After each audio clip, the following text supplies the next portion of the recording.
Well, let's continue talking about this now. I'm joined from Tel Aviv by Michael Oren. He's a former Israeli ambassador to the US. He was in office from 2009 to 2013.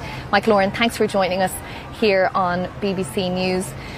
Interested to get your view. What's your expectation ahead of this meeting? We've heard from President Trump that he thinks a deal can be done, although we have no other signals of that at this point.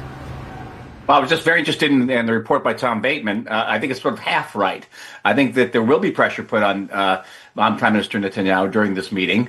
I think it was moved to late at night, not because of the desire to sort of put pressure, but because I think it was unseemly to have a large press conference in the wake of this terrible disaster in Texas.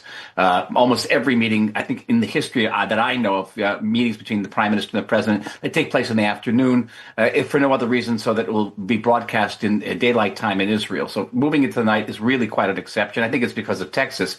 But having said that, yes, pressure, because the president wants a ceasefire. Once you get a ceasefire, then relations, or certainly negotiations toward relations between Israel and Saudi Arabia, can begin. The Saudis have made it very clear that they will not negotiate as long as there's fighting going on in Gaza.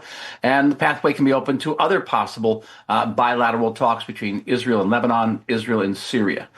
So that's under the rubric of sort of firmness and pressure. But there's also going to be incentives. I think that the president knows that the prime minister is facing opposition, not just from hostage families who want to see a ceasefire deal, but other people, including other hostage families who don't want a ceasefire if the price is a Hamas victory. They're saying, what did we fight for 2 years before? What did we shed all this blood for?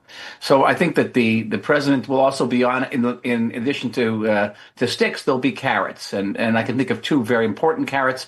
One would be the possible purchase, or the ability to purchase by Israel, of a B-2 strategic bomber. That's the bomber that carries the 30,000-pound bunker buster that blew up the Iranian facilities at Fordow, Natanz, and Isfahan.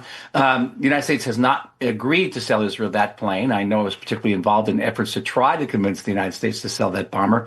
It didn't work.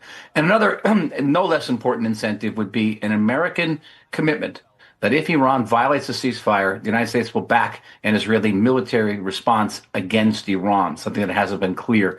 So I think the sticks, the carrots, and it'll be really up to Hamas at the end whether Hamas will agree to this or not. Could have contributed to what we saw. Okay. A good summary of what might lie ahead there, Michael Oren, the former Israeli ambassador here to the US. And of course, international pressure on both leaders about that ongoing dire humanitarian situation in the US. We will have that visit live for you here on BBC News.